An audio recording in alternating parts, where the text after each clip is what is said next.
दूध दरवाढीसाठी तासगाव तहसीलवर बुधवारी धडक मोर्चा।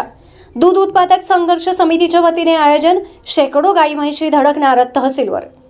गाई म्हैशीच्या दुधाला मिळणारा अपुरा दर, दुधात होणारी भेसळ अशा विविध समस्यांचा सामना करणाऱ्या दूध उत्पादकांना न्याय मिळवून देण्यासाठी येत्या बुधवारी 3 जुलै रोजी तासगाव तहसील कार्यालयावर दूध उत्पादक संघर्ष समितीच्या वतीने दूध उत्पादकांचा धडक मोर्चा काढण्यात येणार आहे। या मोर्चाबद्दल बोलताना समितीचे अध्यक्ष प्रदीप माने म्हणाले, सरकारने वेळोवेळी पोकळ घोषणा करूनही सातत्याने शेतकऱ्यांच्या तोंडाला पाणी पुसण्याचा कार्यक्रम केला। सध्या गाईच्या दुधाला सांगली जिल्ह्यात 28 रुपये आणि म्हशीच्या दुधाला 48 रुपये दर देण्यात येतो, परंतु यामध्ये उत्पादन खर्चही निघत नाही। स्वामीनाथन आयोगाच्या शिफारशीनुसार उत्पादन खर्चाच्या 1.5 हमीभाव मिळावा। शिवाय शासनाकडून जाहीर केलेल्या 5 रुपये अनुदानासाठी कागदपत्रांची जुळवाजुळव करता करता शेतकऱ्यांचे पार कंबरडे मोडले आहे। त्यामुळे आम्हाला अनुदान देण्यापेक्षा थेट दर वाढवून द्यावा, तसेच भाकड जनावरांना महिन्याकाठी 1500 रुपये अनुदान मिळावे आणि मोफत विमा सुद्धा मिळावा। जर या मागण्या मान्य झाल्या नाहीत तर येणाऱ्या काळात सरकारला तीव्र स्वरूपाच्या आंदोलनाला सामोरे जावे लागेल।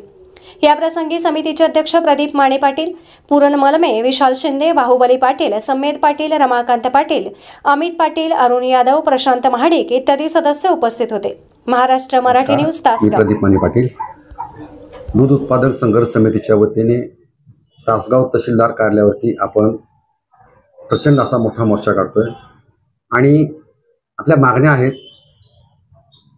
दूध उत्पादकांच्या दुधाला दर मिळाला पाहिजे।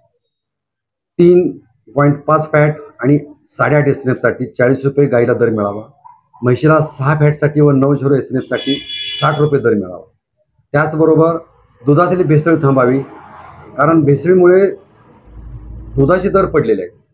शिवाय पशुखाद्य दर गगनाला भिडलेले आहेत। याच्यावरती सरकारचं नियंत्रण असलं पाहिजे। याच्यावरचा GST कमी झाला पाहिजे।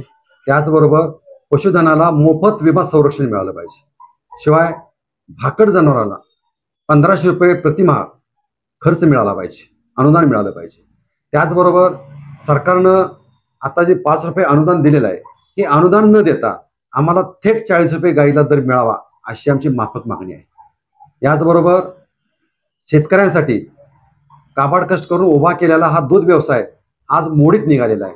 त्यामुळे आपण सर्व शेतकरी उत्पादकांनी, दूध उत्पादकांनी या बुधवार दिनांक 3 जुलै 2024 रोजी तासगाव तहसीलदार कार्यालयात काढण्यात येणाऱ्या मोर्चासाठी आपण बहुसंख्येने उपस्थित राहावे, हे आपल्याला मी या ठिकाणी आवाहन करतोय। धन्यवाद। महाराष्ट्रातील प्रत्येक जिल्हा आणि तालुका अपडेट बातम्या पाहण्यासाठी Maharashtra Marathi news channel subscribe करा।